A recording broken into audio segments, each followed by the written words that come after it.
Bonjour. On met souvent en avant les mêmes pays pour parler de réussite économique. Mais quels sont les pays qui sortent vraiment du lot? Quels sont les facteurs qui permettent cette réussite? Commençons par l'analyse de l'indicateur de développement humain, qui regroupe l'espérance de vie, la durée moyenne de scolarisation et le revenu brut par habitant en parité de pouvoir d'achat. On constate que les pays avec le meilleur indice se situent au nord et au sud des zones tropicales. Les pays tropicaux semblent connaître plus de difficultés de ce point de vue. Par conséquent, il est possible que le climat soit en lui-même un facteur favorisant ou non le développement. Le second facteur qui peut déterminer la réussite d'un pays est le PIB par habitant. Ici, on constate qu'il y a 4 catégories de pays. Les États-Unis, la majorité des pays d'Europe, ainsi que l'Australie et le Japon, font partie des pays en tête. Cela est essentiellement lié à une forte industrialisation, la révolution industrielle étant plus ancienne dans ces pays. La seconde catégorie se compose des pays en développement, Amérique du Sud, Chine, Corée du Sud, quelques pays d'Asie, le bassin méditerranéen, l'Afrique du Sud et l'ancien bloc de l'Est. La troisième catégorie se compose des pays d'Afrique centrale et la majorité des pays d'Asie.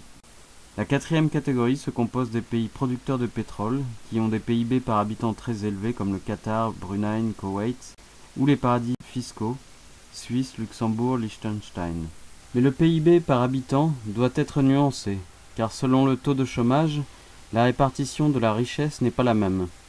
Par exemple, l'Afrique du Sud et la Chine ont un PIB par habitant équivalent. Avec un taux de chômage 2 fois plus important en Afrique du Sud, la répartition des richesses se fera moins bien. Un des marqueurs de réussite d'un pays est sa capacité à avoir une balance commerciale positive.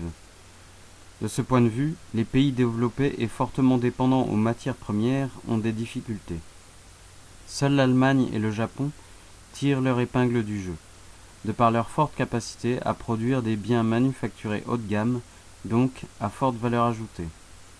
On retrouve ensuite les exportateurs de pétrole, qui, par leurs exportations de matières premières, ont plus d'exportations que d'importations. Cette capacité à avoir un solde commercial positif permet aux pays concernés d'investir pour l'avenir, projets d'infrastructures, formation des jeunes, etc. Et ainsi continuer de conserver un coup d'avance sur les autres pays. L'autre élément qui découle d'une capacité d'investissement forte, mais aussi d'une volonté tournée vers l'avenir, c'est le nombre de brevets déposés.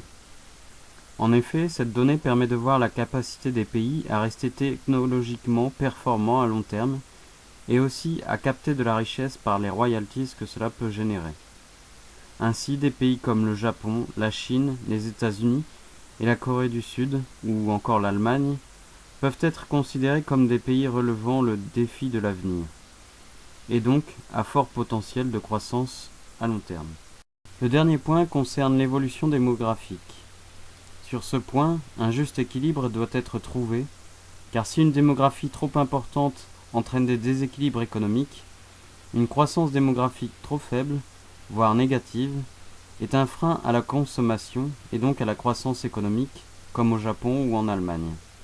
Le dernier facteur qui permet une croissance et d'envisager un avenir meilleur pour le pays est le niveau de corruption.